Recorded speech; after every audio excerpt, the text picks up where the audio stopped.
Hello, everyone. I'm Marty Janeski without Ken Brown this week. I'm your host, the Local Sports Wrap-Up, and today is Tuesday, the 11th of March. The year is 2025. Now, last week, we kind of gypped the wrestlers. I talked so much about bowling and other things that we gypped the wrestlers, and there were a bunch of wrestlers from the Downriver area that were all state. So I am going to cover all them girls and boys starting right now. We're going to start with the girls in the 100-pound weight category. Her name was Tiara Taylor.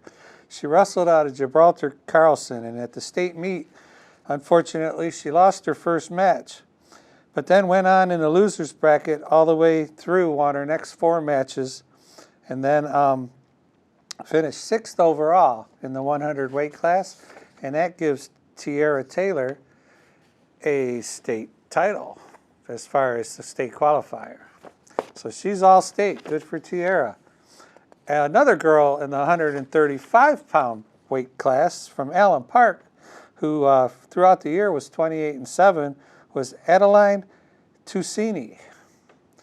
Adeline won her first match and then got thrown into the losers bracket where she defeated 1-2. She won 2 matches, and then she played for 8th place, 7th and 8th. She lost that match, but that's okay because she was finished 8th place, and Adeline Tusini is a all-state qualifier on the girls' side. For the 145 weight class, and I don't know how many of these, women don't like their weight to be known. In the 145 weight class, we have 2 qualifiers, and one's from Gibraltar Carlson, Bayle Bouvia.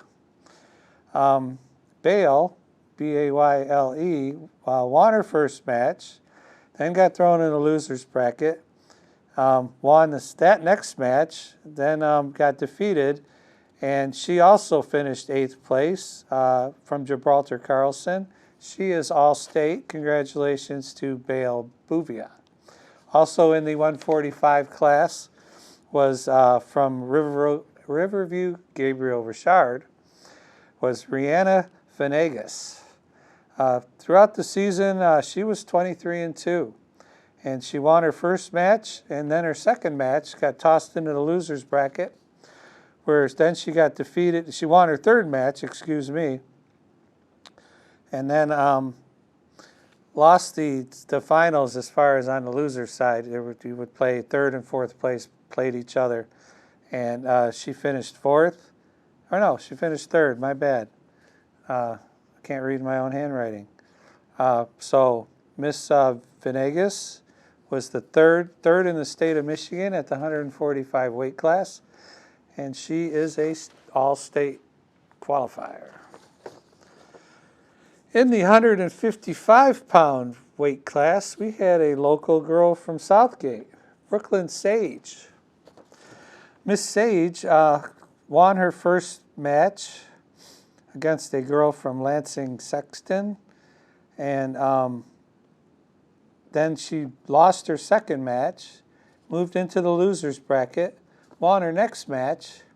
That pretty much guaranteed her in. She lost her next match and then was playing for the 7th and 8th spot. Finished 7th. Won her last match of the day. I don't see where, what class she's a 12th grader. So she won the last match of her high school wrestling career. So congratulations to Brooklyn Sage. She is an all-stater. And the last one I have on here is the girls 235-pound weight class, and we talked a lot about, I think, Maya Brandenburg, who was 26-2. She's from Allen Park. The Allen Park was the only downriver school in the area that had a complete full team covering every weight class. Other schools had, 4 or 5 wrestlers. Allen Park was the only one to have a full school team. Unfortunately, Miss Brandenburg lost her first match. Let's see, not to the eventual champ. Then she won the next one, 1, 2, 3, 4. She won the next 3. then was playing for 5th and 6th place. She won the next 3, lost one, and then, lost one, and that put her in the finals for 5th or 6th place. And Miss Brandenburg won her match, and she was 5th in the girls' 235-pound weight class, and that gave her as all-state qualifiers. So now we'll go to the boys, because we did leave a lot of this out last week. In Division II, at 190-pound weight class, Jackson Sage from Southgate, who had a 49-6 record, won his first match, lost his second match, then bounced over to where'd he go? Bounced over to the loser side and ended up 4th place. And he is an all-stater, so congratulations, Jackson Sage. Zachary Taylor from Gibraltar Carlson, we had talked a lot about him. He was 50-2 on the season. Well, he rolled right through his 175-pound weight class in Division II. He took care of a Goodrich kid, took care of a Niles kid, got to the finals and lost. Finished 2nd in the state in the 170-pound weight class, and Zachary Taylor is a all-stater. In Division I at 138 pounds, another local kid from Wyandotte Roosevelt, our own Gabe Gibbons. Mr. Gibbons won his first match. He was 50-4 on the year.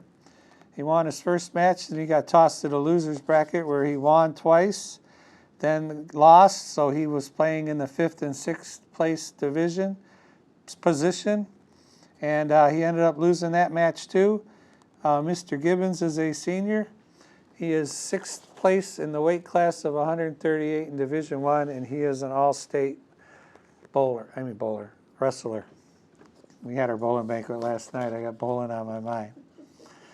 D4 school in the 215 weight class. We have from Riverview Gabriel Richard Anthony Emilu. I'll say Emilu. He lost, unfortunately, right out the gate. Lost his first match, won his next one, and lost his next one. That put him going for 7th and 8th place, where he finished 8th in the state, which gives him all-state in the 215-pound weight class in Division IV. Also in Division IV, we had 2 kids from Riverview Gabriel Richard, and unfortunately, they had to wrestle each other. They both won their first round. They both won their second round.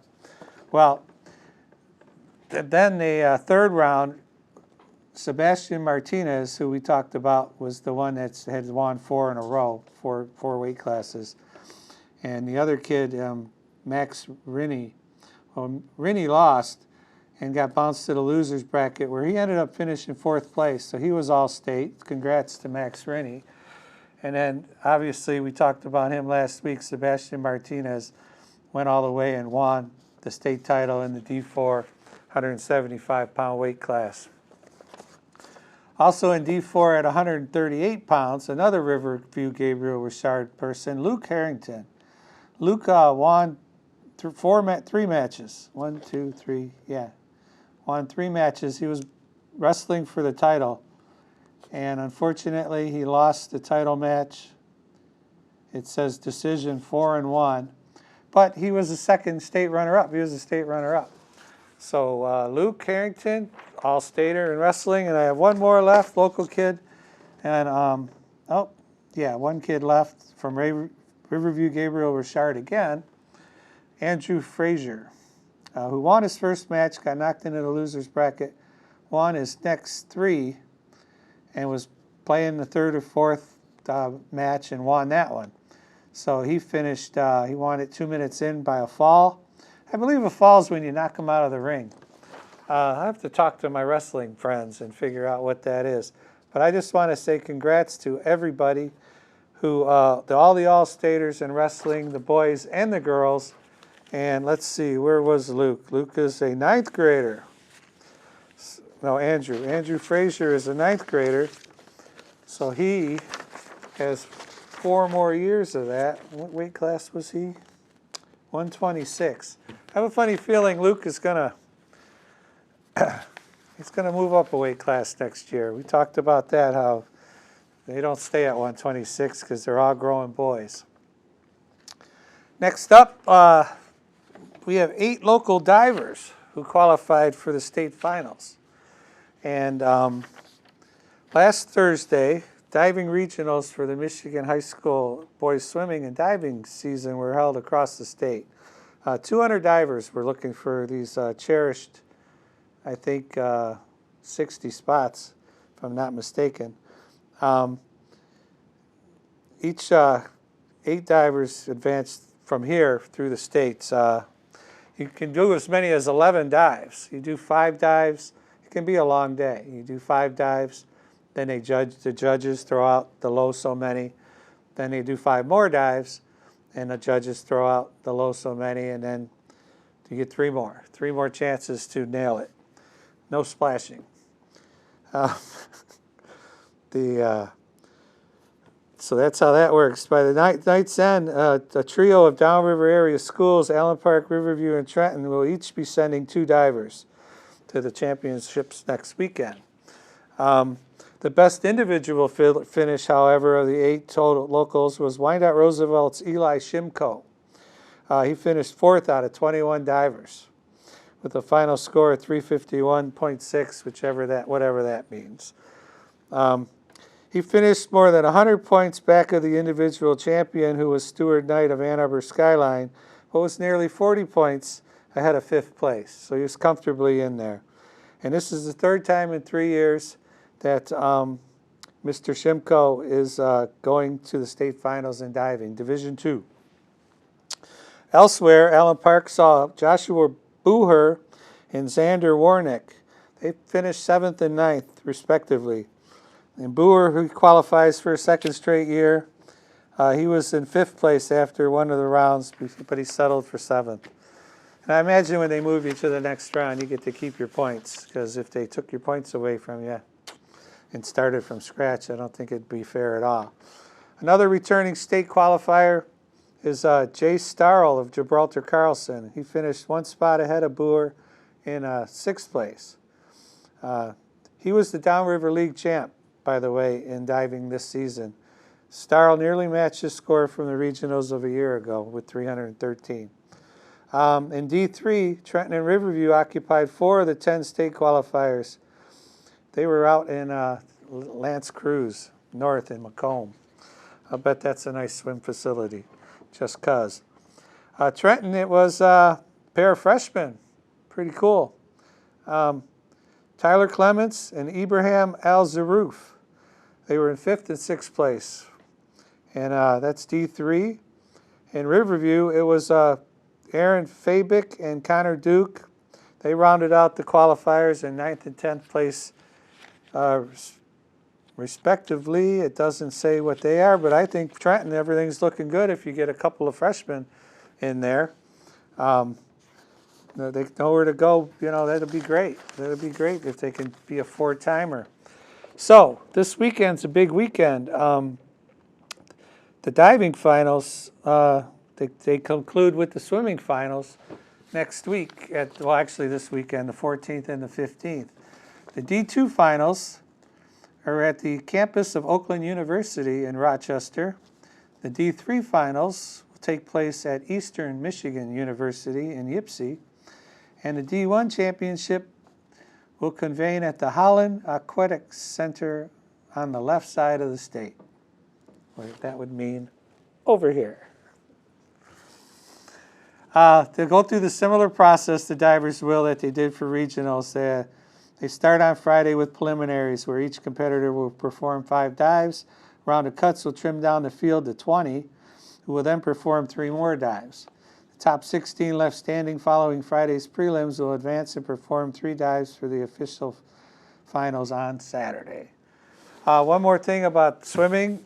Our local Wyandotte boys, they were the All Downriver League team. Daniel Kulasar, Brendan McCura, Emerson McCura, Keegan Simmons, and Eli Shimko. They all qualified for 5 state meet events in the swimming department of the the whole thing. They were league champs in the 200 intermediate relay, 200 medley relay, 100 backstroke, and 100 breaststroke. So these 5 guys will be going at it also this weekend in Division II, which we determined was at the Oakland University in Rochester. Not a very far trip if you want to support the kids this weekend.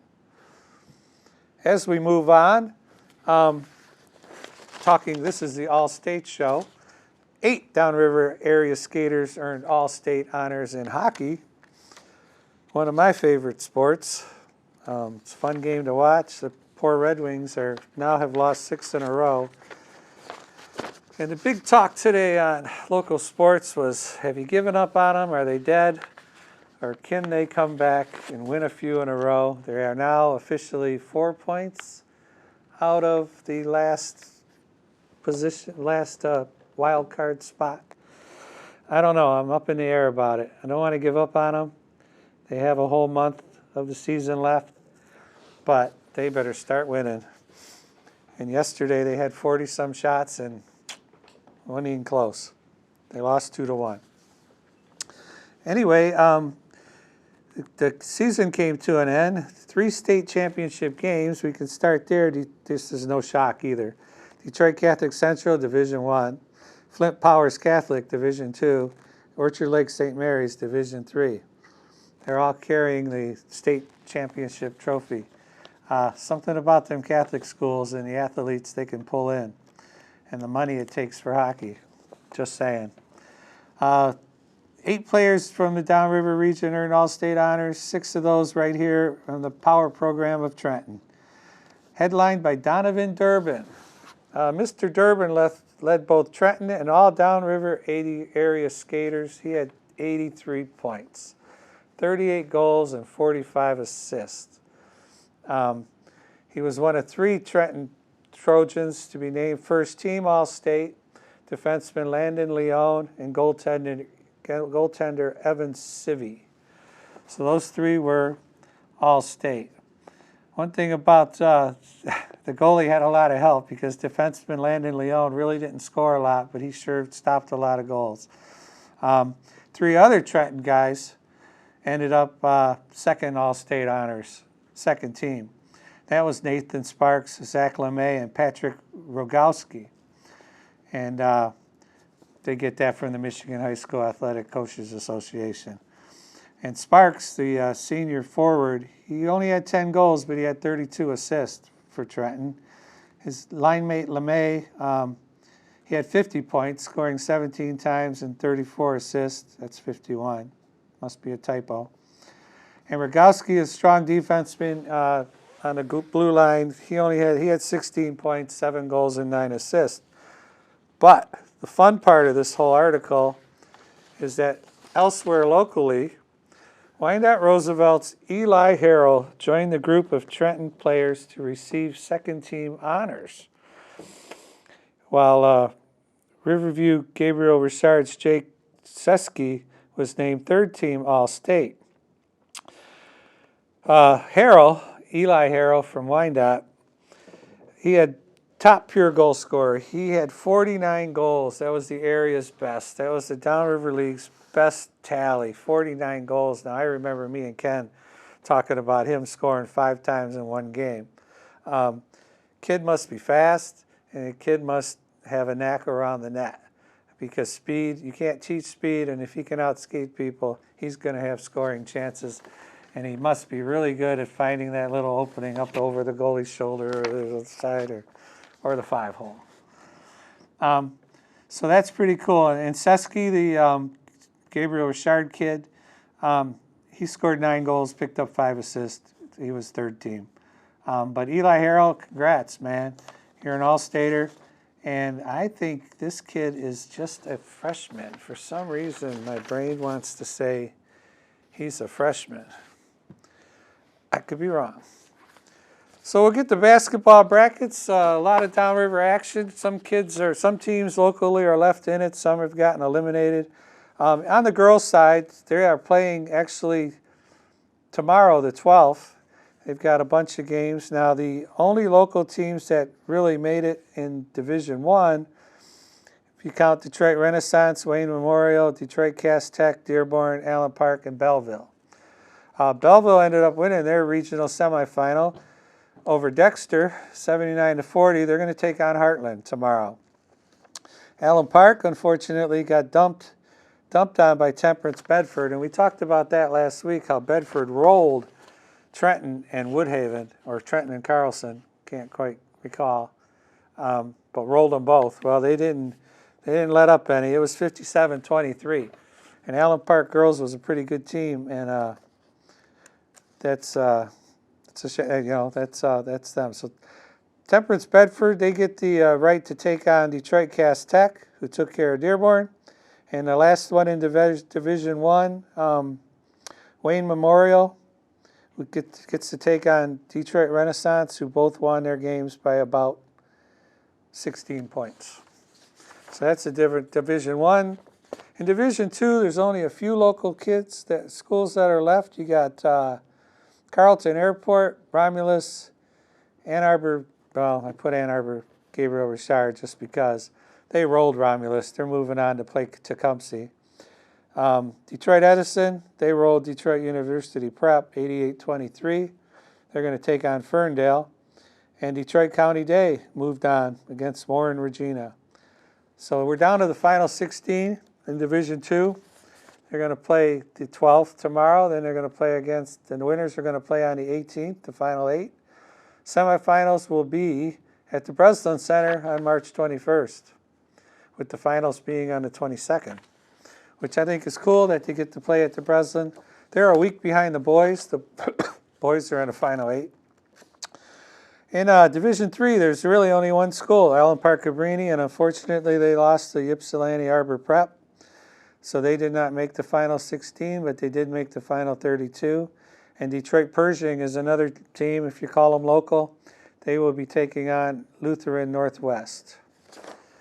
And in Division IV, girls basketball, there was only Intercity Baptist, who has a good record in Division IV when it comes to girls basketball. And they took care of Sterling Heights Parkway Christian for the right to play Morenci, who defeated Whitmore Lake with 38-19.